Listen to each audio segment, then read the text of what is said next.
wabarakatuh. Yang kami hormati Ibu Gustiana, SSI APD dari SMK Negeri 1 Bungking. Yang kedua yaitu Bapak ini Bapak Didi Handoko, SPD dari Jombang, dari SMP. Oh ya. Alhamdulillah, saya diberi kesempatan yang sangat luar biasa kepada Pak Abron. Beliau adalah teman saya yang tidak sengaja dipertemukan di event-event yang sangat luar biasa. Alhamdulillah saya dipertemukan kepada Pak Abron sudah 3 kali event yang sangat bagus. Yang pertama kali dulu di Trawulan, yang kedua di perpustakaan Mojokerto, yang pada saat itu saya dipertemukan oleh Bapak Bupati. Saya nggak tahu, saya ini warga Jombang. Saya pada saat itu disuruh foto, foto sini di foto di sini. Setelah saya upload, saya ditanya, loh, sama yang kemarin foto sama Bupati, ternyata bahwa tersebut kemarin foto sama saya itu ternyata Bupati Mojokerto. Kenapa saya tidak tahu? Karena saya itu Jombang. Yang ketiga, saya ditemukan kepada Bapak Kepala Sekolah lagi di acara yang sangat luar biasa, yaitu Action. Acara yang kemarin, kalau nggak salah Bapak ini dapat door prize, rezeki rokok, dapat door prize beliau ini. Nah, alhamdulillah saya bersyukur sekali dipertemukan oleh Bapak Ibu di sini untuk berbagi. Bagaimana? Saya di sini juga belajar untuk itu. Saya ini lahir 91. Jadi kata orang saya masih muda, tapi insya Allah saya akan berbagi ilmu. Insya Allah ilmu ini akan manfaat bagi dunia pendidikan itu. Amin ya Allah. Langsung saja di sini saya akan sosialisasi dan memberikan pengalaman saya dan menjelaskan tentang fitur utama rumah belajar. Jadi rumah belajar sendiri itu adalah suatu portal pembelajaran yang di dalamnya terdapat bahan ajar dan fasilitas multimedia interaktif. Jadi ada fitur utama, ada fitur pendukung dan sumber belajar lainnya. Pada fitur utama ini terdapat beberapa menu, yaitu ada sumber belajar, ada bank soal, ada lab maya, dan juga ada kelas digital. Atau kelas digital ini disebut juga sebagai kelas maya. Makanya kemarin di Facebook saya sebut duo maya.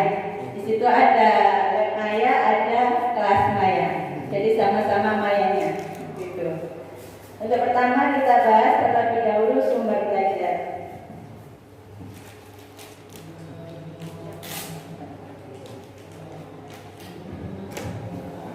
Sumber belajar ini merupakan fitur yang menyajikan materi ajar bagi siswa dan guru berdasarkan kurikulum. Materi ajar disajikan secara terstruktur dengan tampilan yang menarik dalam bentuk gambar, video, animasi, simulasi, evaluasi, dan permainan. Nah, pada sumber belajar ini terdapat bahan ajar untuk berbagai jenjang pendidikan. Jadi ada PAUD, SD atau MI, ada MTS atau SMP, SMA, MA ataupun SMK, dan ada juga untuk yang SLT. Di fitur sumber belajar ini caranya atau langkah-langkahnya nanti bisa Bapak Ibu coba ya setelah install di Play Store di HP Bapak Ibu, atau bisa juga di laptop. Kalau di laptop bisa pakai web belajar.kemdikbud.co.id. Ya, jadi nanti ketika di sumber belajar ini langkahnya Bapak Ibu klik sumber belajar, nanti pilih jenjang pendidikan yang diinginkan, misalkan SMP, SMA atau SMK. Terus kemudian Ibu pilih mata pelajaran.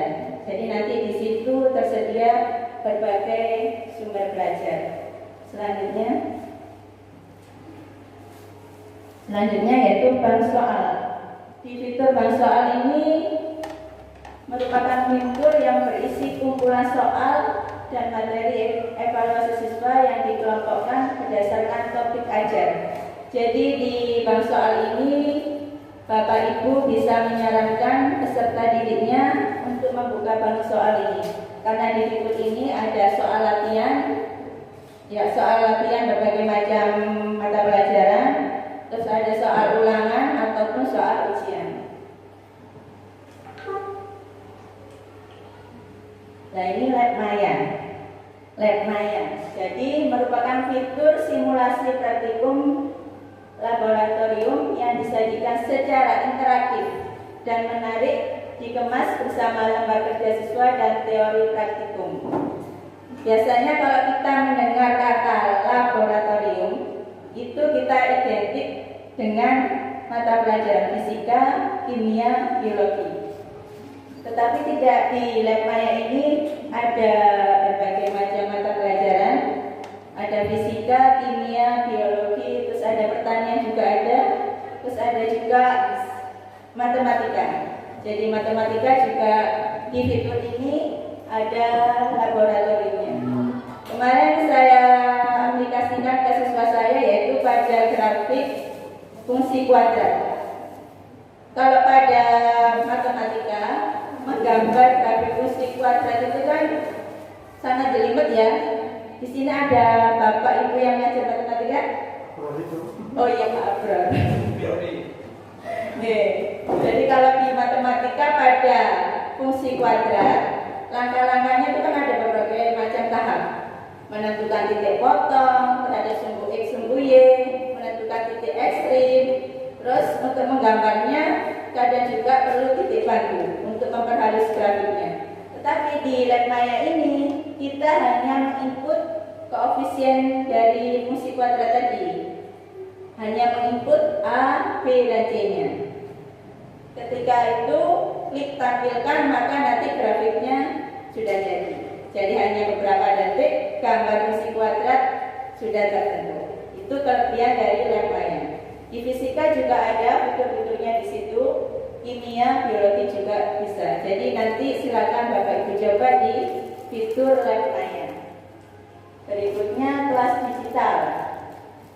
Kelas digital atau kelas maya merupakan Learning Management System atau LMS yang dikembangkan khusus untuk memfasilitasi proses pembelajaran virtual atau tanpa tatap muka antara guru dan siswa.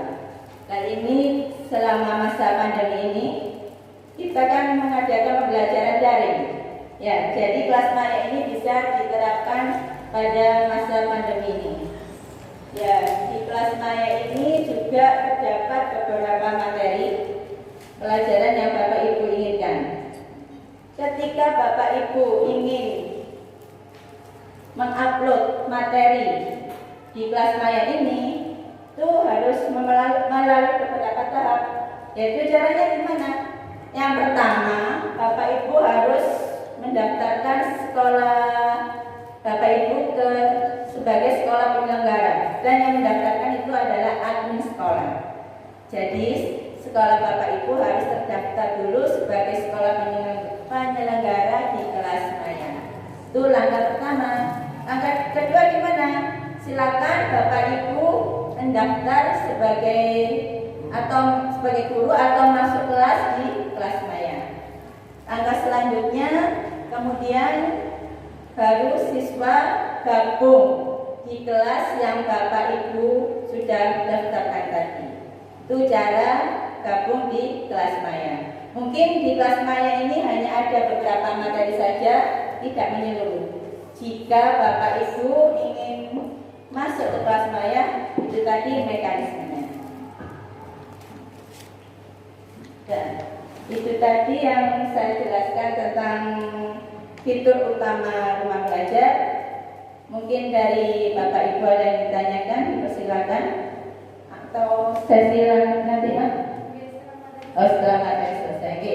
Untuk materi selanjutnya akan dijelaskan oleh Bu Susi. Demikian dari saya. Terima kasih. Kurang lebihnya mohon maaf. Assalamualaikum warahmatullahi wabarakatuh.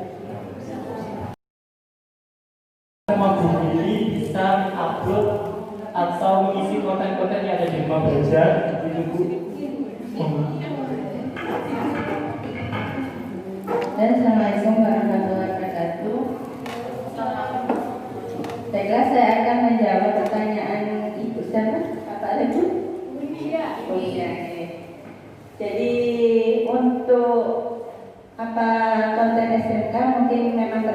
sebagai Bapak Ibu, terutama untuk konten yang produktif. Saya lihat untuk matematika juga terbatas.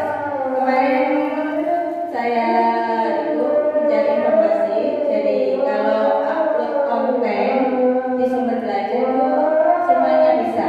Jadi tidak hanya sahabat rumah belajar atau bukan rumah belajar saja yang bisa mengupload konten. Misalkan Bapak atau Ibu ingin mengupload materi tersebut, caranya itu di sumber belajar. Terus itu ada tambah.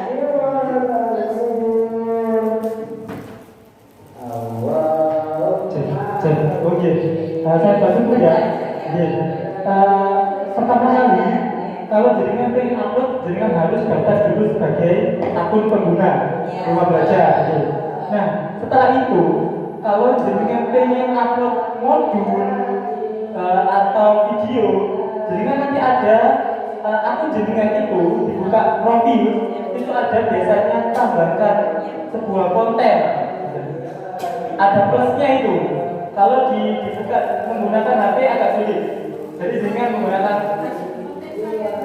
ya konten saya, jadi ditambahkan materinya apa, indikatornya apa, dengan isi di situ. Setelah itu Bu, apakah langsung disetujui sama dari tiga? Jadi kan harus laporan ke Bu Kusina, saya atau saya teruskan ke para kita. Nah, para kita nanti dituliskan ke Posko bahwa ada guru atas nama ini mau memberikan kontennya. Dan prosesnya agak lama, tapi tidak apa-apa. Semuanya itu memang butuh perjuangan. Ada yang kita tadi